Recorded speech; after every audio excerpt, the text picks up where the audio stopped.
Un crédit se prépare pour les bonnes années, rarement pour les mauvaises.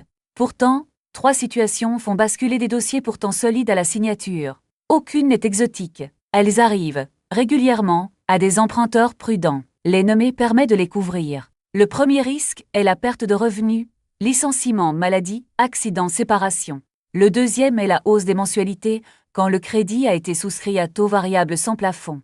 Le troisième est la baisse de la valeur du bien, qui peut faire passer la dette au-dessus de ce que la revente rapporterait. Chacun se couvre, mais aucun ne se couvre après coup. Les parades existent, et elles se posent avant la signature. Une assurance emprunteur adaptée d'abord. Les garanties comptent autant que le prix, en particulier l'incapacité de travail. Un taux fixe ensuite, ou à défaut un taux variable plafonné, qui borne la hausse possible de la mensualité. Une épargne de précaution enfin, distincte de l'apport, qui absorbe plusieurs mois d'échéance. Le taux d'endettement maximum, assurance comprise, s'établit à 35% des revenus nets. Ce plafond protège l'emprunteur autant que le prêteur. S'en approcher au maximum revient, pourtant à supprimer toute marge en cas d'imprévu. Emprunter en dessous du plafond n'est pas un manque d'ambition. C'est ce qui permet de tenir sur la durée.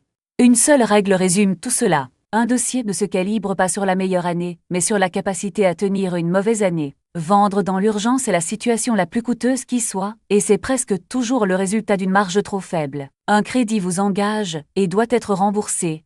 Vérifiez vos capacités de remboursement avant de vous engager. Un bon financement n'est pas celui qui passe de justesse. C'est celui qui tient encore quand une mauvaise nouvelle arrive. Rendez-vous sur debfranceinvest.com.